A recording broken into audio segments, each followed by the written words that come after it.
I think Eddie Nketiah is the best finisher in the Arsenal squad. Is he? I think he is. I think he's a better finisher than Gabriel Jesus. We can talk about who is a better footballer, all-round football quality, who brings something else to the team. But if he has they're looking more for striker instinct about him. If they're looking for a striker in the box, some movement, that one touch before the finish, has got to be Eddie Nketiah. And for Arteta, he would be happy that he's got the availability of different kinds of players who suit different scenarios. You know, he's got Gabriel who can do a different job as a number 9. He's not like for Eddie Nketiah. So if you need something else from your number 9, you could trust Eddie Nketiah for that. You can even at times throw on Kai Havertz, who hasn't settled yet, but he's also giving you those options. So yeah, credit that to Eddie Nketiah that is taking his opportunities, and what a hat-trick. Arsenal are still there and about, making sure that they're keeping up with Tottenham Hotspur and Man City. It's critical that they win games like this comfortably and as good as they played in this game, because certainly it does their character credentials a lot of good. Yeah, to be honest, if you follow the Premier League over the past years, I think Arsenal's main competition is Manchester City and Liverpool. I think we all know that Tottenham Hotspur will fall. And no, they'll fall from the top. It's not that I don't think they'll drop out of the top 4. But when you look at their squad quality all around, I don't think they'll challenge. I think December is when the boys will be separated from the men. If you look at the consistency of Liverpool, of Manchester City, I think that's where Arsenal's eyes. And Arsenal need to start separating themselves as quickly as possible, like what they did last season. Because I feel if they're able to do that, and by March they are leading both Liverpool, Man City by 7-8 points, they will win. I've already said that they will win the league. And it's very important for them to stack up the goal difference like what they did. When you meet teams like Sheffield United, it's not just about winning the game, it's about winning it with style, and they did that perfectly. Absolutely. And Arsenal, certainly, they haven't won the league since 2004. It's been a long, long time since they won the Premier League. One team that certainly knows how to win the Premier League is Chelsea. Somehow, they have forgotten how to win games. They've hosted Brentford at Stamford Bridge on the back of an impressive run of results, especially a draw against Arsenal. Somehow, they fell to a 2-0 defeat at home.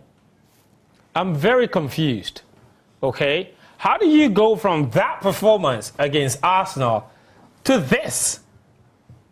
Sicho, help me. I'm very confused. Danike, I'm very confused. In terms of what, the result? Or? Yes. Do you watch the game? I watched the game. Was it that bad for you? You conceded 2 goals. It doesn't matter how well you play. It doesn't matter. You concede 2 goals. You lose at home. It's terrible. Well, I didn't think Chelsea. And there's no way to explain it away. Yeah, I didn't think Chelsea looked like they were going to score in the game, and that for me, I actually tweeted about it. That for me is the major problem, because they play some very good football, but at times it's a bit passive, a bit too sideways, too many simple passes. Nobody really taking the risk to break the lines, and at times it was somewhat comfortable for Brentford because they were happy to have Chelsea at times concede the ball to them. And look at what Chelsea have struggled against low block teams. Yeah, and so we're very excited to see Chelsea have the ball and ask Chelsea to come and break them down. But when they've got Jackson, who looks still very raw, when they've got, I thought Cole Palmer was again decent in the game, but nobody really running into those channels where they could create.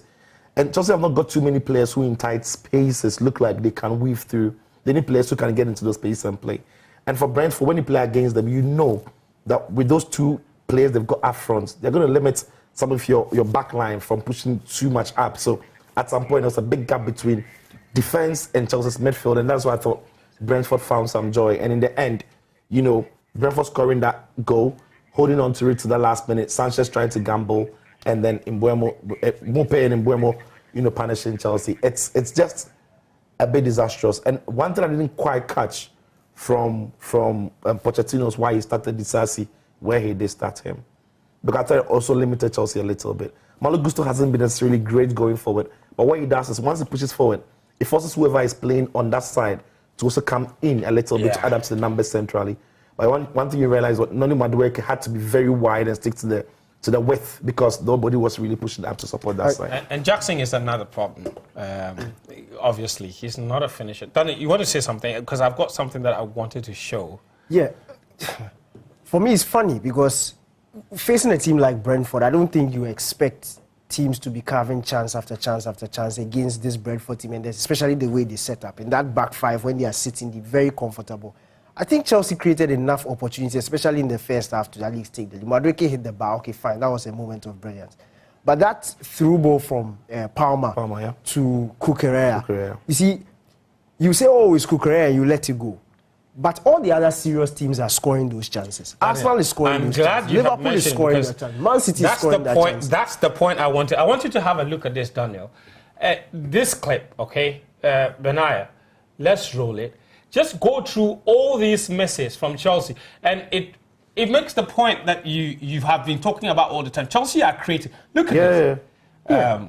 Chelsea are missing all kinds of chances. That's a penalty. Look. All right. This is a free kick. It's the crossbar. Somebody should be scoring. Look at this one.